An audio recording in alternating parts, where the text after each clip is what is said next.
Log 5, the window of transformation. The window of transformation is an adaptation by Kai-Chang Tom of the window of tolerance. The concept of the window of tolerance model is that our nervous system engages specific survival states, hyperarousal or high energy and hypoarousal, low energy, when faced with threatening or traumatic situations. These states can be further broken down to the primal survival instinct, fight, flight, freeze, or fawn. The window of tolerance uses this theory with transformative justice and conflict resolution. In the window of tolerance consists of the window of destructive conflict, the window of tolerance, the window of performative change, and the window of fragility. In the window of destructive conflict or fight or flight, someone may feel that their boundaries are being disrespected or that their sense of being is under threat, and they push back. In the window of transformation, someone finds their boundaries are being respected and they have access to their basic needs as well as personal healing and support. They feel safe enough to seek, hear, and incorporate feedback. In the window of performative change or fawn or submit, someone may feel overwhelmed by insecurity and shame, may have lost or been denied access to their sense of dignity and belonging, and they would do anything to be good again. In the window of fragility or collapse or dissociate, someone becomes disconnected from the change process. When someone is in the window of transformation, they are in the best place to make personal and therefore political change. Knowing our conflict styles is important for us to know where we stand within the window of transformation because it provides us the opportunity for learning and changes. For example, I am aware that I lean towards accommodating when in conflict. This tells me that I am in the window of performative change. If I am aware that I am currently in the window of performative change, it allows me to seek the support I need, such as to feel more security instead of insecurity. A collaborative conflict style would be in the window of transformation. An example of not being in the window of tolerance would be the conflict I had with my son that I discussed in Vlog 2. In that conflict, I was in the window of destructive conflict, feeling disrespected in fight mode. My son was also in the window of destructive conflict in flight mode. After disengaging from each other and having basic needs met and my need for accountability, I was able to return to the window of transformation. Using the conflict with my colleague from Vlog 2 is another example. In that conflict, I was in the window of performative change, fun.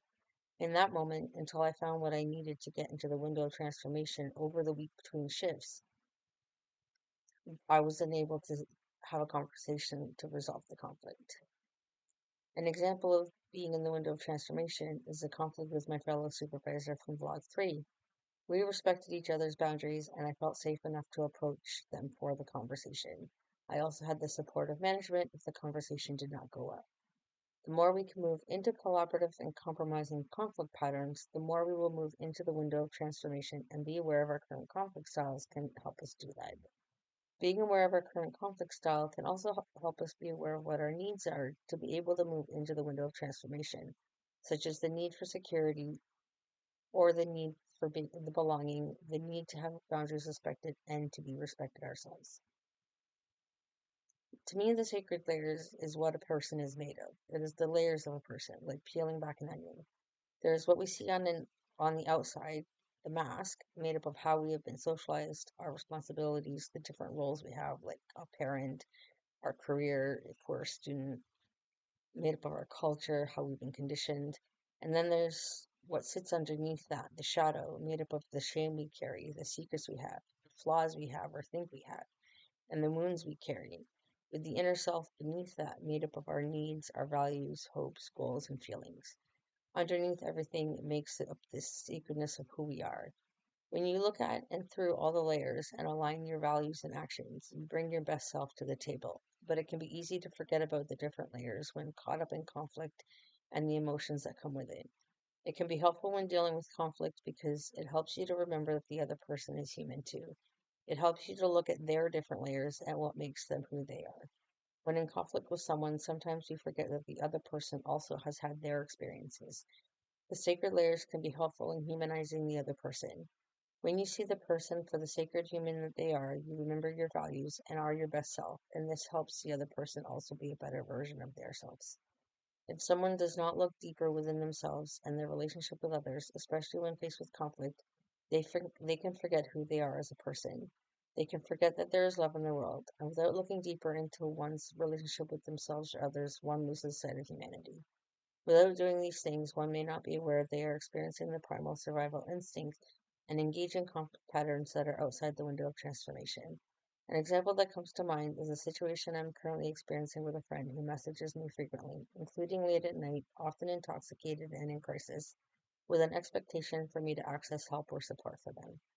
This exercise helps me to see them for the whole person they are. I can see for what they have on the outside as their mask, the responsibilities that they're currently carrying, the roles they are trying to play, the culture they were raised and are currently living in.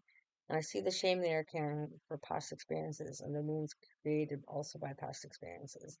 I see the flaws they believe to have and that others think they have. And I see the values they hold and the goals they have for themselves and the hopes and feelings and needs. I see how sacred they are. Looking through my own sacred layers, I could see the similarities between us. If I use this with the conflict with my former colleague discussed in Blog 1, I may find similarities there as well. Even without knowing that colleague's culture, conditioning, their secrets, wounds, goals, etc., I know they exist, and this helps me to see their human sacredness. This can be helpful when dealing with conflict with them because it will help me hold space for them.